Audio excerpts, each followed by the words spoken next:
एक सवाल और मेरा था कि सिप के ऊपर बहुत सारी हमने बात कर ली, एसआईपी के थ्रू किस तरीके से निवेश करें, क्या टाइम होराइजन होना चाहिए, कितना निवेश का अमाउंट होना चाहिए, क्या कैटेगरीज होनी चाहिए। सर लमसम की अगर मैं बात करूँ, क्योंकि बहुत सारे लोग लमसम निवेश करते हैं, इनफैक्ट जो हमारे आज के कॉलर जुड़े थे वो भी लमसम निवेश कर रहे थे। वो कह रहे थे जब भी मार्केट डाउन आता है तो मैं लमसम पैसा जो है 50,000 1-2 लाख डाल देता हूँ। सर अगर किसी को 10 लाख रुपये लमसम निवेश करने हैं 10 साल के लिए, तो कहाँ इस समय वो निवेश कर सकता है? दिव्या, 2 सवाल है।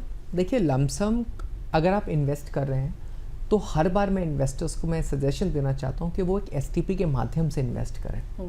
क्योंकि बहुत बार क्या होता है, मार्केट्स अपने, जैसे फॉर एग्जांपल मैं आपको बताऊँ, लास्ट ईयर में 27 सितंबर 2024 की बात है, मार्केट्स अपने ऑल टाइम हाई पे था।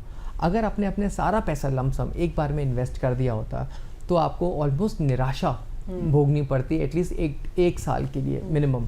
तो इन दैट केस अगर आपने एसटीपी के माध्यम से, जहाँ थोड़ा थोड़ा पैसा आपके मार्केट्स में इन्वेस्ट हो रहा है, अगर आप मेथड अडॉप्ट करते, वो आपके पोर्टफोलियो के लिए बेहतरीन एक टेक्निक सिद्ध होती, जहाँ गिरे हुए मार्केट में आप अपना पैसा इन्वेस्ट कर सकते हैं। सर एक बार मैं चाहूँगी आप थोड़ा सा एसटीपी भी दर्शकों को एक बार बेहतर वे में समझा दीजिए। मैं दर्शकों को समझाना चाहूँगा। एसटीपी जो एक टेक्निक होती है, उसको बोलते हैं सिस्टमैटिक ट्रांसफर प्लान।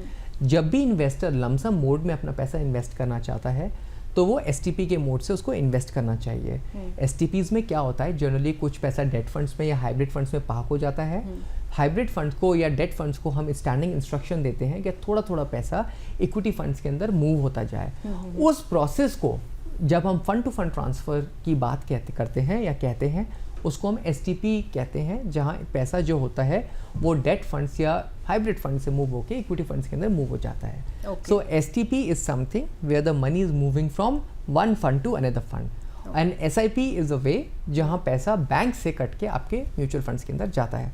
और एसडब्ल्यूपी इज अ वे जहां पैसा म्यूचुअल फंड से निकलकर आपके बैंक में जाता है। यस हमारे पास एसडब्ल्यूपी को लेकर भी बहुत सारे सवाल आते हैं। सर एक सवाल और कि ये जो एंग्शियस बिहेवियर की बात हो रही थी, जो आपने भी कई बार मेंशन किया कि जैसे ही मार्केट डाउन जाता है निवेशक फटाफट से पैसा या तो निवेश रोक देते हैं या फिर जो जितना भी उनका वैल्यू बना है निवेश का उसको निकाल लेते हैं। एक डर होता है कि कहीं पैसा बहुत ज़्यादा डाउन ना हो जाए, क्योंकि बार बार शायद वो चेक करते रहते हैं जहाँ भी उनका इन्वेस्टमेंट चल रहा है, कितनी वैल्यू हुई है, कहाँ पर है, कितने पैसे अब तक जुट पाए, और जैसे ही वो थोड़े डाउन जाते हुए देखते हैं तो वो एंग्शियस हो जाते हैं। सर इस एंग्जाइटी को कैसे कंट्रोल कर सकते हैं? Is there any tip? हाँ, इस सब के टिप्स के माध्यम से मैं इन्वेस्टर्स को ज़रूर एक चीज़ सजेशन देना चाहता हूँ। एंजाइटी और एंग्शियसनेस आप अपने करियर में, आप अपने प्रोफेशनल लाइफ में, आप अपने पर्सनल लाइफ में, अपने फाइनेंशियल लाइफ में अगर आप इंट्रोड्यूस करेंगे तो वो आपके लिए डेट्रीमेंटल होगा। और इसका सबसे बड़ा एग्जाम्पल मैं आपको बताऊँ, जो भी लोग डायरेक्ट इन्वेस्टमेंट्स करते हैं, अगर उनकी मैं बात करूँ कि जब मार्केट्स गिरता है तब वो अपने जो सिप्स एकदम रोक देते हैं, वो परसेंटेज कॉम्पोजिशन बहुत ज़्यादा होता है, क्योंकि उनकी एंजाइटी उनके ऊपर ओवर पावर करती है। मैं ऐसे इन्वेस्टर्स को हर बार ये सजेशन देना चाहता हूँ कि आप बैक टू द बेसिक्स चाहिए।